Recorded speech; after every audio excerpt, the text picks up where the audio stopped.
Welcome back to the James and Dame Show. This week we're talking about offseason trades. Do you want to start at quarterbacks? Because I know a lot of them moved around. Yeah, a lot of that, what was it, 2021 class? Yeah. A lot, what, because 2021 and 2022? Yeah, we'll start at the top. I feel like we're looking at the same one because mine also is sorted by quarterbacks, by position. So, yeah, first one off the board, obviously the biggest one, first one we covered when we covered trade rumors, was the Justin Fields trade. It was with the Steelers. The Steelers got Justin Fields, and the Bears got a 2025 conditional sixth-round pick that can turn into a fourth. Yeah. And I had so many feelings, but currently it's just yikes. When I saw that, I was like, okay. I knew a trade was going to happen because the Bears are the Bears. But I didn't think they would stoop to that low for Justin Fields. That's how much they thought of him. Like, that shows to me how much they valued him as. I don't think that's how much they valued him as. I think they decided after the combine that they were going to get rid of him. And I think they waited way too long because I think what this is his stock dropped after many quarterbacks moved already. He was one of the last ones to move. Yeah. And with everyone knowing the Bears were going to do it, it was kind of just like... Here you go. Similar to the Raiders with Derek Carr, I think it was, you're going to move him because you're not going to keep him. No. And, it's just, we can wait, we can give you low offers, and if you don't want to take those, then we'll just wait for you to get rid of him because you're not going to keep him. And so I think they just screwed the pooch. They do this quite often. I don't know what's worse, though. The fact that he's going to the Steelers at all, because I hate the Steelers, and I think that's just... I wanted him to go and flourish, and this is not the place I want him to go and flourish at. Yeah. He also might not have room to flourish because it's the Steelers. Also, they might put someone else as the starting QB. Oh yeah, if you're the Steelers, you try and keep that as a sixth round pick, and you kind of just sit him for at least half the season. Let him learn behind a veteran. Russell Wilson. But it's a great steal for the Steelers. Ironically, the Bears just completely mismanaged it. The NFL graded the trade as an A+ for the Steelers, but a D+ for the Bears. Well, and that's fair. I agree. Bears got nothing out of someone who was a high first-round pick. That was basically the face of their franchise for the last, 3 years now? Yeah, and what 3 years? they trade. Oh, he's only been there 2 years, but did they trade up for him? I believe so. Because I thought they did. To me, this is slightly better than what the 49ers did with Trey Lance. 49ers don't get as much shit, though, because the 49ers found someone before they had to get rid of him, and now the Bears are in a situation where they have to hope that Caleb Williams is good, and then, even if he is any good, he's not under a great coach, so you don't really even know if you're going to be able to properly judge that. Yeah. So, the thing is that I think the Steelers this coming season, I'm going to predict this already. It's going to be a really weird one. It's going to be one of those 10-7 seasons, or it's going to be like a 6-11, 7-10 seasons, because it's not 9-8 or 8-9. You're either going to go above your ceiling or you're going to go way below your ceiling. But it's the Steelers. They're going to have a winning season. The only thing that is going to hold... Because the one thing that people were saying about the Steelers is that they're not going to make any moves, and they have made moves after acquiring some pieces. But they've been making moves that I don't think anyone was expecting. especially on the offensive side of the ball. So they've taken steps to improve that offense, and the only thing that can really hold them back now at this point is Arthur Smith. So that's about. But like with Mike Tomlin, I don't see them going below 9-8. I think last year was the one year that was a possibility, and it didn't happen. And they've made improvements at quarterback. In my opinion, improvements with like with the receiver room. You got a better OC, even if it's still Arthur Smith. He's still anything's better than Matt Canada. You're right. And they've made some really good moves, and I feel like they're gonna be 10-7. I think is like a floor for them. If that, I mean, if they're on pace to get below 10-7, I think Arthur Smith is gone.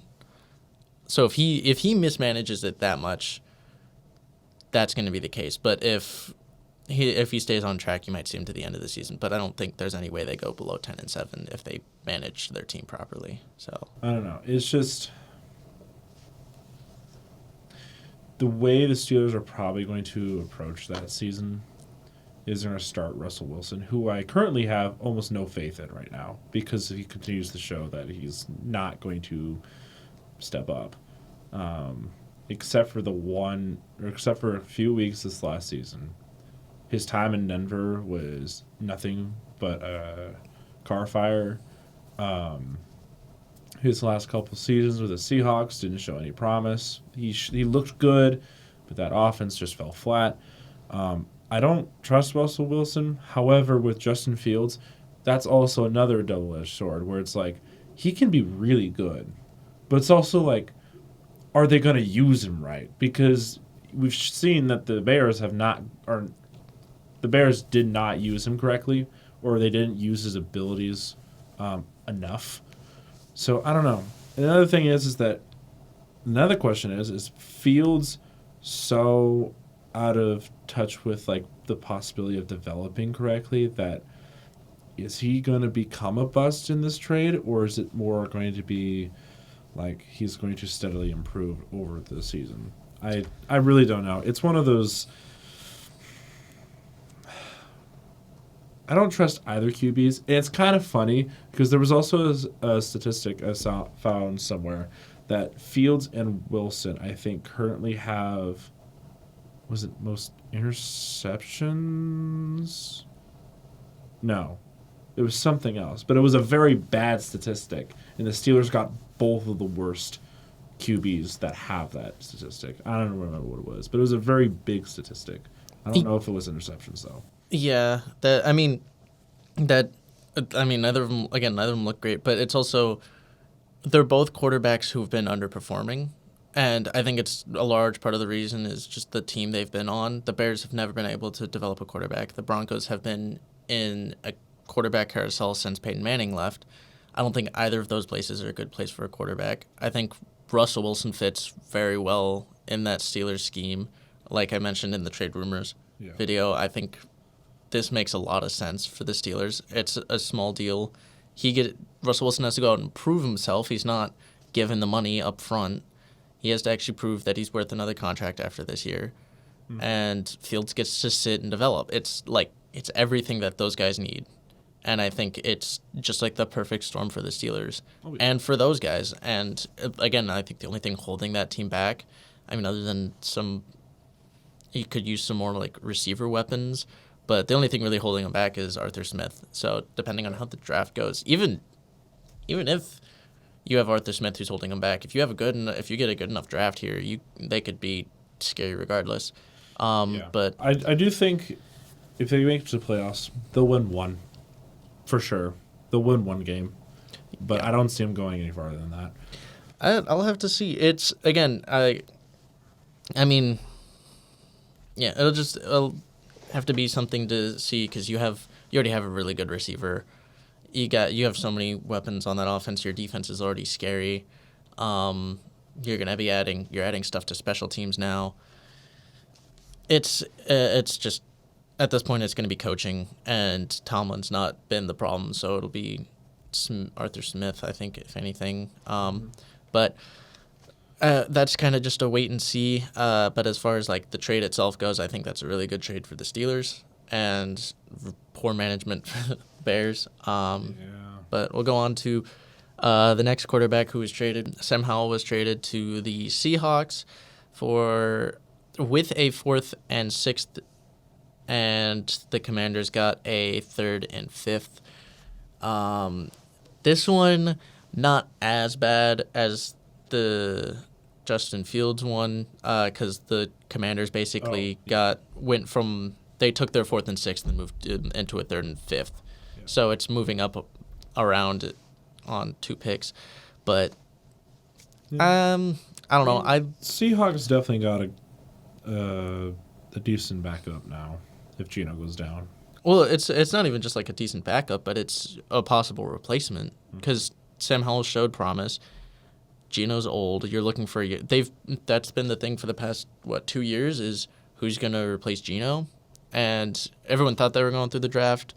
I kind of thought they would go through the draft, if Sam Howell doesn't turn out to be any good, they probably will in a couple of years. But they've kicked that down the road and added a potential option in Sam Howell. So I think for the Seahawks, especially for only having to move down to a 4th and a 6th from a 3rd and a 5th, I think that's a good deal for them. Because again, Sam Howell could turn out to be your next QB after Geno Smith. Mm-hmm. It's a good deal. You look at the Commanders side. I mean, you're moving up and getting better draft capital for someone who you were going to get rid of anyway. So they'll take a quarterback is the point. Yeah, they'll be taking someone there at number 2. Mm-hmm. So they'll be fine. They'll get someone. At the end of the day, it's kind of just like the Commanders were going to do it. They're going for draft capital. Seahawks, they just didn't have to give up as much as most teams probably would have expected, but it's not terrible. It's not terrible for either side. I think it's better for the Seahawks as the NFL has it graded. But I kind of agree with it. Getting that young backup who can replace Geno in the future, and Commanders just building capital. So I think it's a smart move there. Mac Jones. That's what I want to cover next. Mac Jones being traded to the Jaguars for That's not your next Tom Brady, huh, Patriots? Yeah. I've been saying this for years, and people wouldn't listen to me, and here we are. You've been saying it all year. We know. It was a flaw. It didn't work out for the Patriots. He's gonna go be a backup for Trevor Lawrence. Jaguars fans are just aren't even hoping it for anything but just competition. There's not really much to talk about. I mean, when it's Mac Jones for a 6th, he neither valued very high. I wouldn't really go and say either is a good trade. It's just kind of the Patriots offloading a quarterback to fully say, hey, we're going in a different direction. Mm-hmm. But it doesn't really benefit either team that much. It gives the Jaguars a chance to have a young backup, a cheap backup. But otherwise, not really too much to say on that one. Speaking of young backups, though. This is another one of someone's, just another one of those guys from that class who's young, but is like, they're not going to get any value really out of him. No. It's another just young backup. Start to being vague. Kenny Pickett being traded from the Steelers to the Eagles with a 4th for a 3rd and 2 7ths from next year. So, the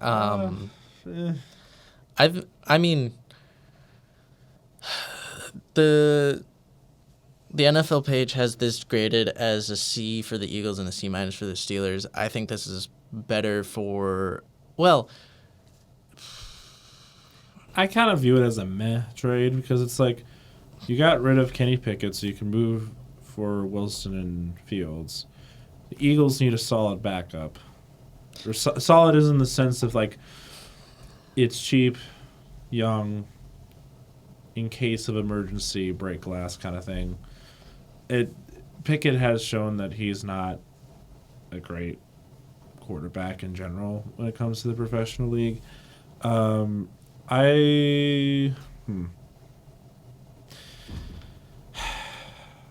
I don't feel bad for either side. I also don't feel good for the other side. It's just one of those weird ones where it just needed to happen.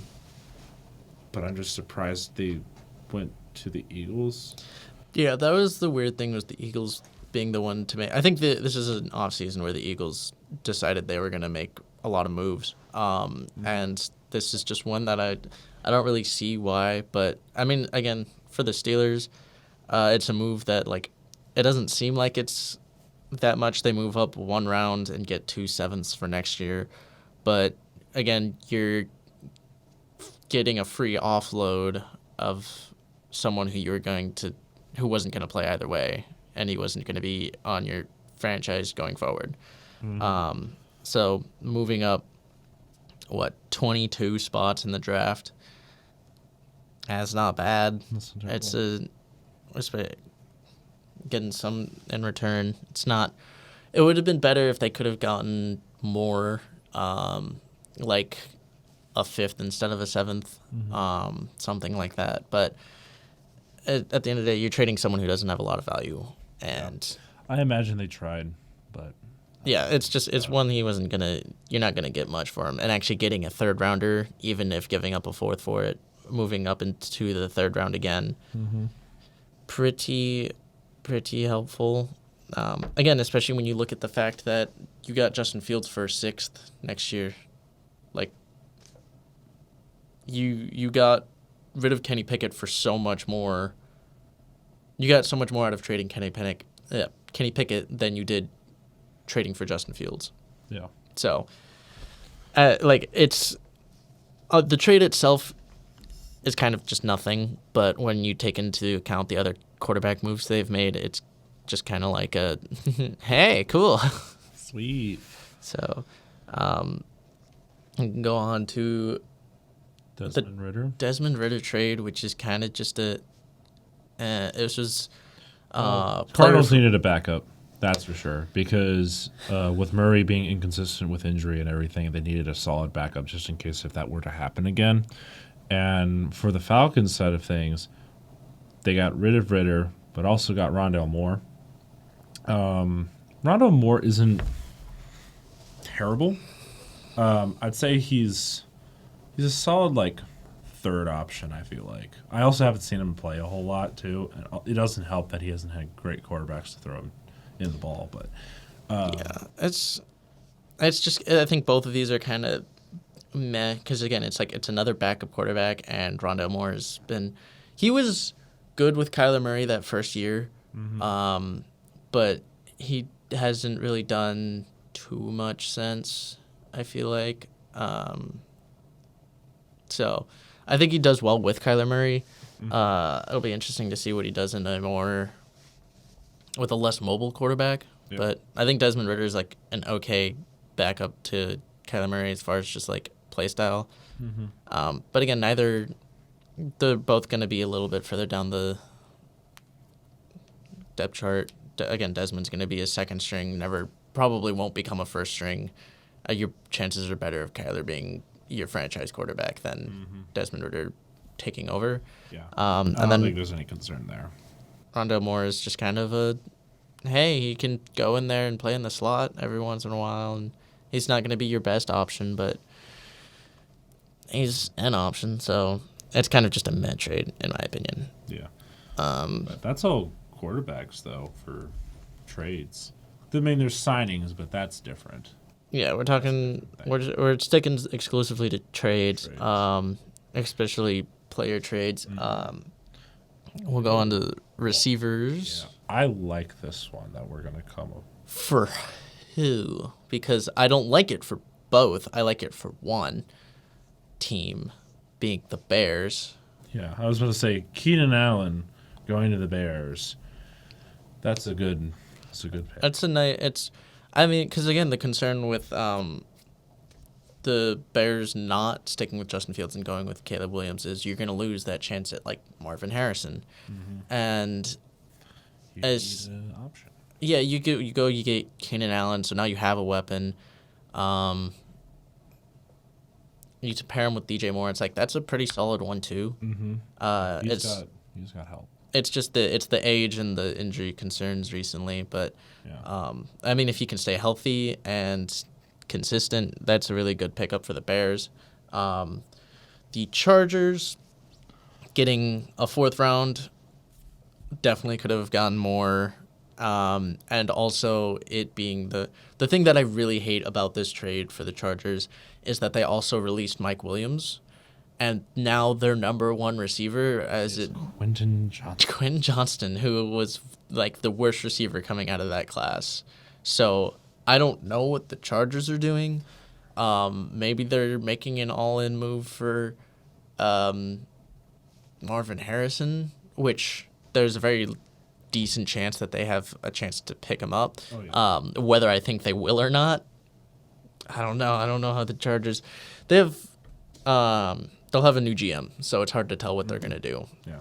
But- Also, FYI, we are getting all of this from like the official NFL site. This is not stuff that we're just throwing in here. Yes, these are actual trades that have been That are completed. official, signed, been dealt with. Yep, They're not rumors or anything. We are going through the NFL website, so all of these are official. We're not just surfing Twitter. No, Twitter. That's like the worst place. Twitter is not a source here. These are real sources. So you can run to your friends and talk about it all you want. But yeah, as far as this trade goes, great for the Bears. Questionable for the Chargers because it's hard to tell what they're doing. Herbert's going to be thrown to a guy who just drops everything, and now Herbert will literally have to do everything himself. Yeah, but like Harbaugh will be there, and I have more faith in Harbaugh than I did Staley. So, but it's Such a massive upgrade. I'm so they're going to be an interesting team to follow in the draft because they have gotten rid of like all of their weapons. So it's going to be interesting to see what they do. But and yeah, it'll be interesting. Next. Yeah, I can go on. This one, you called this one. I told you. I didn't. Well, hold on. You weren't confident about it, but No, I was it's not confident whatsoever. 'cause But I this- knew something was going to happen. it doesn't make sense to me why they would make a move like this. The Broncos traded Jerry Jeudy for a 5th and a 6th, which, I mean, you hope as the Broncos to get a little bit more than that. But like To the Browns? Browns get a steal here Yeah. because they're not giving up much, but they're not in a cap situation Yeah. to be picking up guys like this, and then they extended him. Yeah. For what was it, like $58 million or something? 3-year, Something 58. like that, yeah. I looked at this and I'm just like, do you guys have money? I don't. I don't know. I don't know thing where the is, money's coming from. They did. Okay, from here it says that. Oh no, that's just talking about Broncos. Yeah, because the Broncos did shed some cap space with trading Judy away. But other than that, how do you pay Judy? The Brown, I know it's a good deal because you have Amari Cooper, you have Njoku, you have a bunch of other players on offense that could easily spread that out. However, it doesn't make sense because, first of all, where's the money coming from? 2, how are you going to get rid of Deshaun Watson? Because I know for sure you're not going to keep him as like your starter at this point, or maybe you are. I don't know. The Browns are mysterious. They work in mysterious ways. I mean, again, it's one of those things where I don't know that they can eat all that dead cap at once because his contract is fully guaranteed. Mm-hmm. That was the thing that makes the deal so bad for them is they don't have really a great out. It's you have to pay him all that money, and he's not really been worth it. And I'm guessing this is an attempt to make it so he is worth it by giving him another weapon. Mm-hmm. And if he turns out to work, I guess it could be okay, but he needs to be worth every penny of that because you're going to start losing your defense, and that's what your team has been riding on, has been your defense and Nick Chubb. If he needs to, you need Deshaun Watson to have enough stuff to perform at the level where you don't need a great defense because you're not going to be able to pay all of those guys. So they're going to start losing pieces in the years coming, and this just, it makes me think they're going for a win now mentality, and they could. I don't know. We'll see. Pretty close, and he's going to add another weapon to that pass game. They've been close, just not close enough. Well, but here's the thing. They made it as, the 5 seed? They had a really strong record, and they were playing with a 4th-string quarterback and the entire season without Nick Chubb. Yeah. You bring back Nick Chubb, you bring back even Deshaun Watson, and you add this, and it's like if you can keep the majority of your defensive pieces, you're probably going to be in a position where you could win this year. They could go far, which is weird for the Browns because they've not been. You don't usually say those in the same sentence. But it's again, the trade is good for the Browns. It's the money that is such an issue. That's a future problem to them, I guess. Yeah. But we can go on to the last one. Deontay Johnson being traded to the Panthers with a 7th for Dante Jackson and a 6th. Yeah. Good for the Panthers because they need more receivers that are actually competent. Not so great for the Steelers because you lost a decent wide receiver, but Dante Jackson, he wasn't he bad. Wasn't terrible. It's just, I feel like they could have gotten. No, I feel like I don't know who could have gotten more out of this trade. That's another thing. Here's the thing: the Steelers, I have to remember, because they had Michael Porter, who actually was very good, and I'm excited to see him play this next season. I don't remember who was over him corner-wise, but this kind of just adds depth to the corner. The thing that I would almost give, because I don't think Deontay Johnson was a solution for the Steelers. I was not a fan of him there. He was, I feel like, was way overhyped. Yeah. He's definitely a decent receiver. He's just not the receiver, if that makes sense. No, he was. Pickens was. Johnson, I don't even think Johnson. The Steelers have been producing number 2 quarterback or receivers for the past couple of years. I don't even know that I could say Deontay Johnson was a number 2, though. He was almost like a number 3. And again, the Panthers got him for cheap. Probably we're going to get rid of Dante Jackson either way. The one thing I would say with the Steelers is almost just don't take Dante Jackson and just get a higher pick. Yeah. And that's kind of because, again, I think getting rid of Deontay Johnson is good. It opens it up for getting other receivers, which they did. Not really the best option, but they have the draft still. And they moved up from a 7th to a 6th. It's not terrible. So it's just the Dante Jackson part is weird. Yeah. See, another thing is that the AFC North has always been a very competitive division when it comes to just trades and stuff like that. So, this is just... The Steelers doing this is not just them by itself. It's also the Browns, the Bengals, and the Ravens also picking up heavy pieces. It's kind of wild, not going to lie. But, I don't know. I think that will be a very... Honestly, the AFC North every year is very up in the air because it's like anybody could take that division, really. Yeah. AFC North, it's extremely competitive, and it's kind of fun to...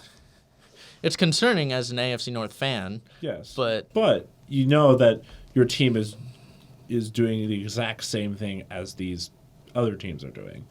You're not out of the picture. You're picking up very promising players as well. You also have the draft and everything. But Yeah, I'm so excited. This is what I was hoping for in this offseason, was just chaos, and that is, we already have so much chaos. Yeah, the first trade I looked at, I'm like, it's gonna be one of these off seasons. Yeah, but also I was sitting there and I'm like, why does it have to be the Steelers? But That's whatever. yeah, there's a lot of moving around that's going on, so and we'll make sure to cover some more. Speaking of moving around, this one took me by surprise a little bit because I didn't think he would go there. I knew they were going to do something with either Joe Mixon or one of their receivers.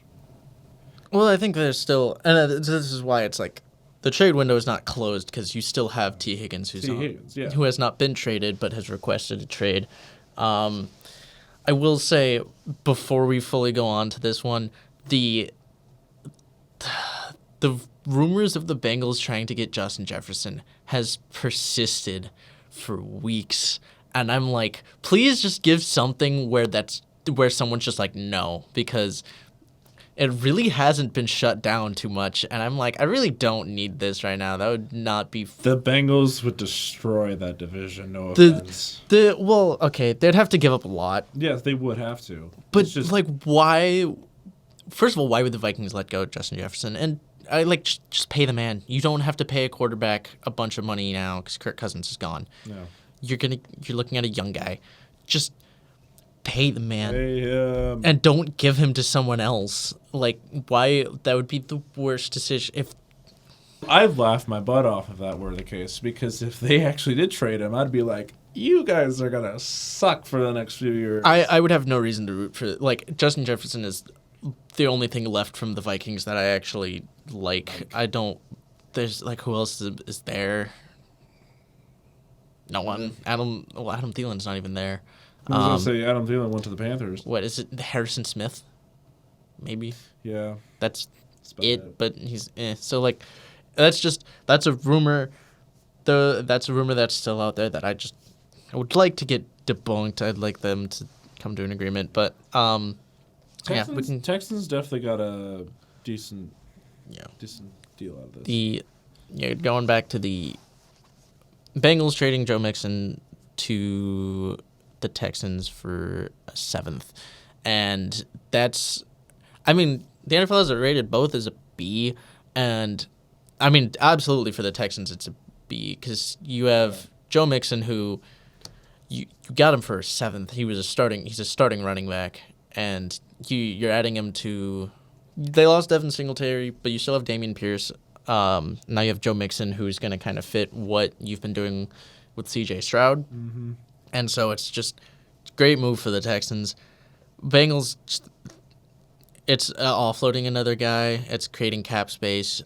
Someone who was originally going to be cut has been rumored to get cut several times in the past couple of years. Mm-hmm. And you're getting a 7th. I mean, it's a 7th, but you have guys behind, or you've worked on replacing him, so it's kind of... I mean, Zach Moss is a decent replacement in the sense that he's younger. They got him for less money, and I mean, he did get more yards, I think, than Mixon. He did. Rushing yards, specifically, but yeah, not receiving. My concern is, I feel like he's going to get a little bit more hype, because he's getting a lot of hype because of the year he had this year. Mm-hmm. And I just don't know. It's a one-off year as a backup over an injured player. Either way, it's a solid move for both teams. I think much better for the Texans, because that makes the Texans a lot scarier. But the Bengals is just like, you have been rumored to get rid of him for a while. After acquiring Zach Moss, you were rumored to release him, and you managed to get something out of it. It's not much, but yeah, I mean, it's something. So the AFC South is finally competitive. Well, mostly. We'll have to see about the other 3 teams. It's definitely more competitive than it was the last few years. The Texans will be a lot better, so it'll be interesting to watch. But it'll be. We'll see what's going on with the other ones. The Texans are the only ones who are kind of like they should definitely improve. Like, guaranteed. There's no reason they should get worse. Moving on to this is the only offensive line trade. Nothing too big. Morgan Moses from the Ravens getting traded to the Jets for a fourth rounder, or with a fourth rounder in return for a fourth rounder and a sixth. So the Ravens are moving up 22 spots and getting a sixth for him. So he's worth essentially a sixth and half a round. So it's not really much. He's basic. I don't even know if he's gonna play. I mean, if he's listed at tackle with the acquisitions they've made. I think Mekhi Becton is still there. Plus the rumors of them the Jets picking up Bakhtiari, with who they've picked up already, in Tyron Smith. They've made moves on the O-line. Don't see this really. He kind of seems like your sixth man lineman you can just shove wherever, but it's not really notable either way. The fourth rounders make it seem like it's a bigger trade than it is, because it's really just moving around a little bit. I don't know if you have any comments on that, but to me, that's just, you're not really making big moves there. Yeah, that's what I was about to say, because that was kind of it happened. It helps bring depth a little bit to the Jets, but that's about it. Yeah, so this one I felt like was in the works for a while, but God, the Panthers mismanaged this so much. Brian Burns being traded to the New York Giants with a fifth rounder, surprisingly, and the Panthers getting a second, a fifth, and a fifth next year. I mean, I know they've been mismanaging it, because he should have been traded probably a while ago. They could have gotten first-round picks almost any time in the past, and they missed out. They're getting a second now. Great acquisition for the Giants. You keep your first-round pick, which is great for someone with the quality that Brian Burns has. You can line him up opposite of Kayvon Thibodeau. That's just a huge move for your defense. Oh, for sure. And I mean, the Giants might actually be decent this year, next season. Yeah, I mean, if they don't might rely on Daniel Jones, which, I mean, I don't know what they're doing on offense is going to be the big question, but their defense will be. I mean, even towards the end of the year, their defense was looking better, and now you're adding like a big weapon on the defensive side. Yeah, I mean, you just see there's a lot of opportunity for that defense to get better. So great trade on the Giants side. The Panthers, they could have gotten so much more, and for sure. they've spoiled it by holding on to him for way too long. They franchise tagged him just to trade him, and yeah, Panthers have been making moves in the offseason, but this one was not good. This is towards the bottom of the barrel, and I don't think most of theirs have been that great. No. As far as moves go. So, looking for the draft right now. So, yeah, it's kind of not a great move on the defense. So, nope. Or by the Panthers. Not. I mean, this was bigger news to me than probably would be to anyone else. But Malik Collins being traded to the 49ers for a seventh, only because Malik Collins played at Nebraska. Yeah. That's about it. I saw Malik Collins and I was like, I know him. He went here. Yeah, it wasn't because he was good. It was. I mean, he's not horrible. He's kind of a rush inside lineman, defensive lineman. I think this is a very 49ers move. 49ers love having a deep, solid D line, and this is kind of just another piece where it's like, he's gonna really be able to provide that depth. Because as like a second string defensive tackle, he's pretty solid. So, I mean, again, it's not a big thing. Texans got a seventh rounder, and I mean, he really wasn't worth that much to him. Maybe they could have looked for a sixth, but I think that's probably about fair. Going forward, this is obviously the one you've been looking forward to the most. Yes. I mean, it was rumored, and after Chris Jones agreed to his deal to re-sign with the Chiefs, you kind of figured this was going to be the case, but L'Jarius Sneed being traded to the Titans is interesting. Yeah. Because, I mean, did we mention the Titans at all? I don't think we did, but in a weird way, it kind of makes sense. It does. In a weird way, it does. It really, well, I don't even think in a weird way. I think it just makes sense. My concern is with this plus the other moves, Titans could actually be really good, and I'm like, They might be. I'm curious to see what they might do.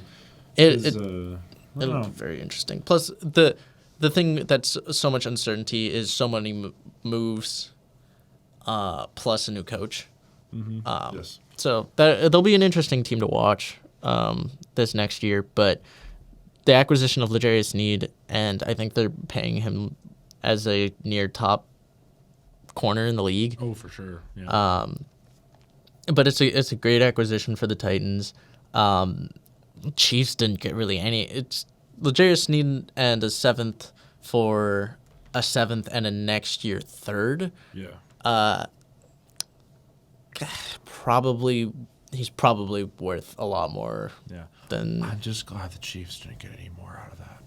Yeah, I mean, honestly, they could have gotten like a this year second instead of a next year third, or get that third and like a fourth this year. Mm-hmm. They really kind of went. They just didn't have room to negotiate. I don't know. I think the Titans were saying this is the highest we'll go, probably. Yeah, I mean, it probably is like the best deal they got, but I mean, he's a really good corner. It's great for the Titans. That adds to the competition of the AFC South. Mm-hmm. Chiefs just, yeah. I mean, it's not the most mismanaged. Yeah, we'll close out with this one. Probably should have closed out with the last one because that one was more interesting. But the last one, as far as big trades go, as up to this point, which this point is March 27th as of recording this. So if anything comes out, we'll cover it later. The last deal that has been made was Carlton Davis to the Lions with this year's sixth and next year's sixth for a this year third. And honestly, I kind of like Carlton Davis. And with a Lions defense that has had a lot of struggles in with their defensive back unit, I think this is good. I think this is kind of getting someone who should be a lot better. And if you have problems going forward, your defensive head coach or your defensive coordinator is your issue, because this should help. And if it doesn't, there's a problem somewhere else. Yeah, I think it's a good move. Carlton Davis for a third straight up probably would have made sense. Lions getting to sixth on top of it. Mm-hmm. It's pretty decent. And then Buccaneers getting a third. I mean, what are the chances you were going to keep him? I didn't hear rumors that they were moving on from him, but this makes me feel like they probably were. And you get a third, you can find a corner in the third. So. All these moves most of them are good for most teams. Some of them are very questionable, but I think overall, with how much movement there has been just with trades alone, is kind of wild. Because we didn't even go over signings or extensions. We just went over trades. So there's a lot more that we have to talk about. Obviously, free agent signings. And free agency, yes. Free agent signings, there's so much there. The trades are a little bit more in depth because, it's value for value. Some big players moving around. Some people who will definitely be difference makers going forward. Which usually you have a couple, but so many plus what's going on in free agency. Like I said, it's chaotic, and I love it. Yeah. Well, that's as far as of today. That is what there is as far as trades. So You have anything else you want to add? Not so fast. Hi, that's me from a different day. Breaking news. This was as of Wednesday, April 3rd. Stephon Diggs was traded away to the Houston Texans. We had discussed that this might have been a possibility since the playoffs. So not incredibly surprised that it happened, but him being traded to the Texans and it actually happening, I don't know, it comes as a little bit of a surprise, but it's not shocking that he got traded. There was a clear attitude issue with Stephon Diggs in Buffalo, and it's time they kind of moved on. He's getting up there in age, in his 30s now. So, not surprised that the trade actually happened, but we're going to do a quick dive into this before we wrap up the video. So, what the trade values are going on here. Texans get Stephon Diggs, a 2024 6th-round pick, and a 2025 5th-round pick. And the Buffalo Bills get a 2025 2nd-round pick. And ironically, this was the pick that the Vikings traded to the Texans, has now come back to the Bills. So that whole Stephon to Buffalo from Minnesota trade, it all comes full circle. It's a beautiful moment, although it's only for a second. So, and Minnesota got Justin Jefferson, so. But still, full circle moment. So that was what was traded between the two. A little bit of extra information. The Texans have opted to wipe out the final 3 years of Stephon Diggs' contract. So this upcoming season will be the last season on that contract, and then he'll be a free agent. And as far as the cap goes, the Bills are actually eating up $31 million in dead cap this next season. So, yeah, I want to start from the Texans side of things. This is a great acquisition. You add a great number one receiver to an already proven talented receiving core from last year. You pair Stephon Diggs with Tank Dell and Nico Collins. With Dalton Schultz and Joe Mixon, you have a great team around C.J. Stroud this year. So I guess you look at it as a Super Bowl push. Very aggressive for a second year, but I think it's a good move. Looking at it from the Bills' side, like I mentioned, there was a lot of attitude issues. There was he was dropping a lot of the cryptic tweets and stuff every year. He had trouble performing in the playoffs. And he didn't catch a touchdown in his last 7 games, I believe it was. So his just production started to drop. He was causing drama towards the end of the seasons usually, and so it's kind of just like freeing up a headache a little bit for the Bills, and looking to the future. Now the concern with the Bills is this leaves them with only Khalil Shakir as a viable starting receiver, or at least a starting receiver from last year. I mean, there's a chance that they try and move up or they take someone in the draft this year. I think they'll have to in the first round now. I think that kind of twists mock draft now. But No, it looks like they're looking to not rebuild, but kind of build the team young, and that might consist of having an off year or taking a year to, kind of embrace the suck a little bit. Kind of like what the Chargers are doing right now. Like, they're kind of similar. As you don't really know what's going on there. So, Bills looking to get younger, going for a new receiving core. Again, this is not super surprising that this is happening. I think in the long run, this will be better for the Bills. It should open more cap down the road. And they'll begin to get younger as they try to build probably through the draft a little bit this year, and more next year.